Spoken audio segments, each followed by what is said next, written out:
Hello everyone, Archana is here. Welcome to the 9th session of presentation, ICSE Class 9, Paper 2, Literature in English. In today's session, let us continue the poem After Blenheim, written by Robert Southey. In previous class, we have learned that the poem, referring to the famous Battle of Blenheim, fought in 1704, condemns blind patriotism and castigates all wars which only bring out horror, death and destruction. Written as a ballad, it tells us about the war fought at Blenheim, in which the English, under the command of the Duke of Marlborough, won a grand victory. So, it effectively conveys the horrors of all wars. The poem opens on the scene of a summer evening. The old man Caspar was sitting in the sun before his cottage door. His granddaughter, Wilhelmine, was playing beside him in the green grass. Her brother, Peterkin, brought home a large round thing he had found while playing near a rivulet. He wanted to know what that thing was. The old man saw it and said that it was the skull of some man who must have been killed in the great victory of Blenheim. He added that thousands of men were killed in the battle and that their skulls lay buried around everywhere there. The children wanted to know about the war fought at Blenheim. They were eager to know why it was fought. Caspar was puzzled and said that he only knew that the English defeated the French badly and that it was a famous victory.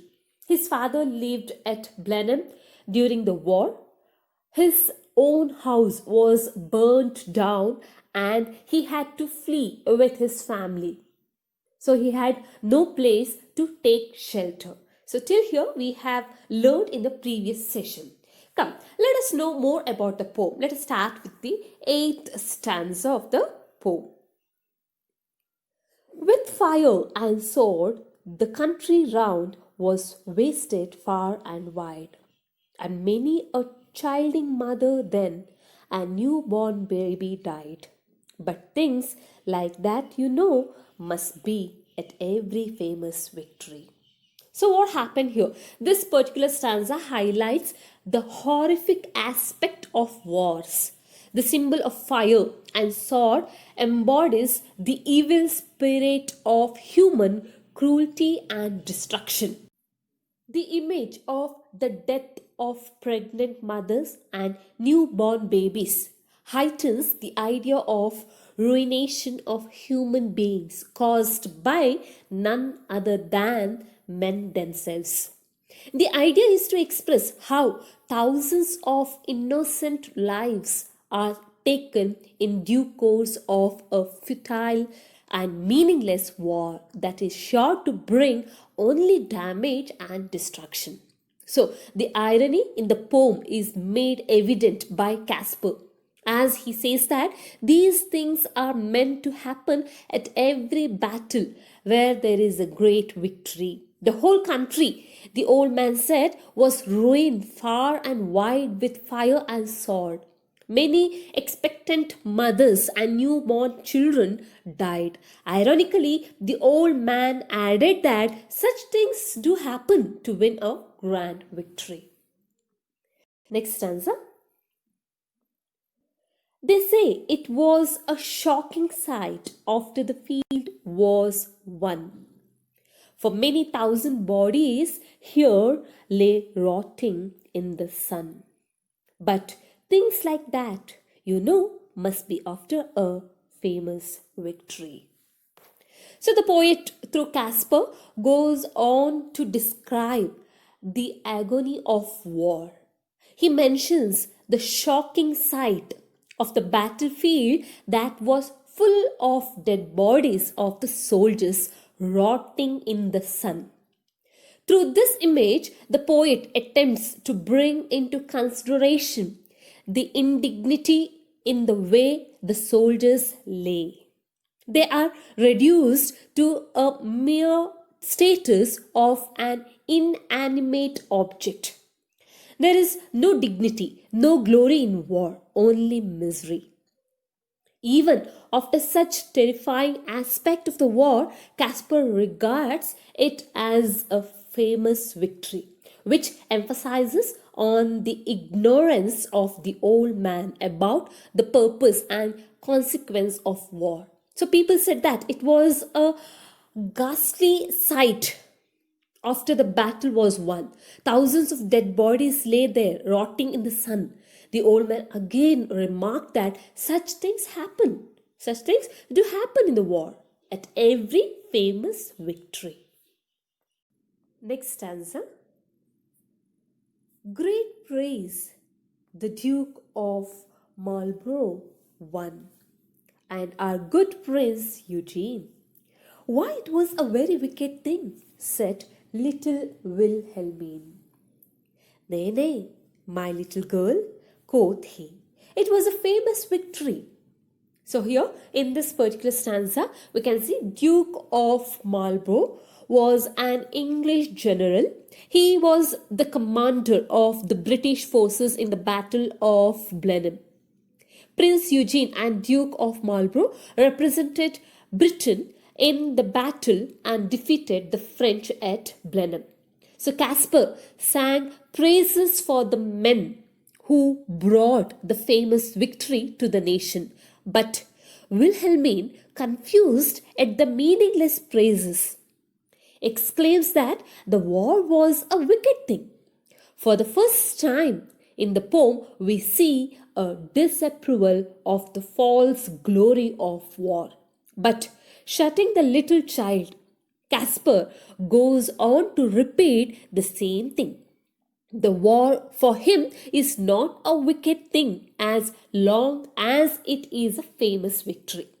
Old Caspar then showered praises on the Duke of Marlborough and good Prince Eugene, who won the war of the English. Little Wilhelmine's shocking response was instinctive. She remarked in disgust that the war was the most wicked thing. She could not tolerate the old man's praise of the war.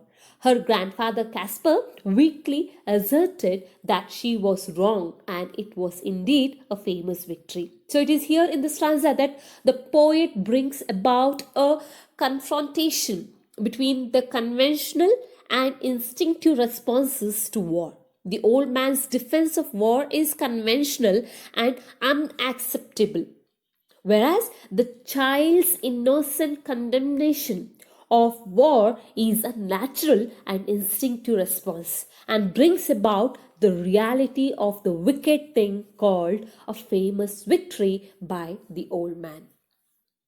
Next stanza. And everybody praised the Duke who this great fight did win. But what good came of it at last? Quoth little Peterkin. Why, that I cannot tell, said he, but it was a famous victory. In this last stanza, Caspar praises the Duke for having won the war for them. Innocent Peterkin asks his grandfather, what good comes out of such misery? Old Caspar is unable to answer the question of the child. All he can say that it was a famous victory. So this remark heightens the sense of irony in the poem, as in spite of such cruelties and casualties, the old man sticks to his illogical belief that the war brought victory to them.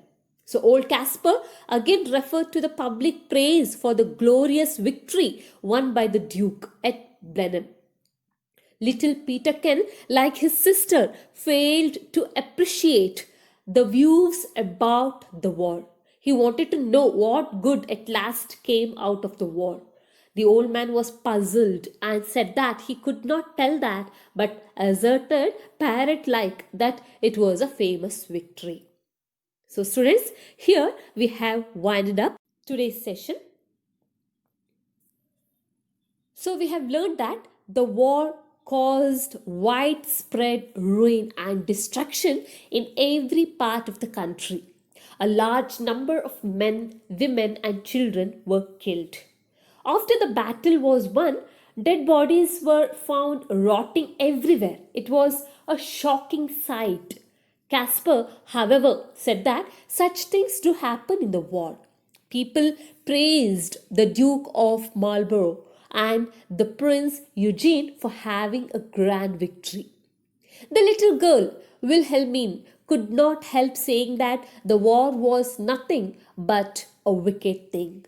Her grandfather, however, tried to correct her, saying with half conviction that it was a famous victory. He again repeated what he had said about the people's acclaim of this victory and their praise of the English commanders. Little Peterkin wanted to know what good came out of the war. The grandfather had no other words to say than that it was a famous victory. So the repetition of the old man's words, it was a famous victory, builds up an ironic pitch to bring home the idea that war is horrible and destructive. The repetition of the old man's words, it was a famous victory, builds up an ironic pitch to bring home the idea that war is horrible and destructive. About the title of the poem After Blenheim is very appropriate as the poet discusses the aftermath of the battle fought at a small village, Blenheim, between the English and the French. So overall, After Blenheim brings out the horrors of war in a simple but ironic way. The Battle of Blenheim was fought in 1704 in the village between the English and the Austrians on the one side and the French on the other side. So the battle resulted in a grand victory of the English under the Duke of Marlborough. In this battle, thousands of men were killed, women became widows, and children became orphans. The battle called war caused much ruin and destruction.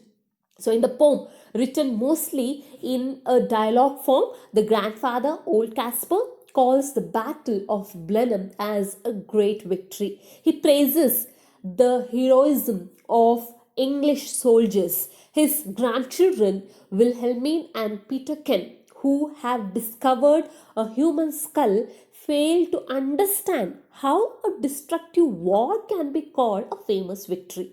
So the innocent, searching questions of the children puzzle the old man and evoke pity for the victims and hatred for the war. Thank you, students.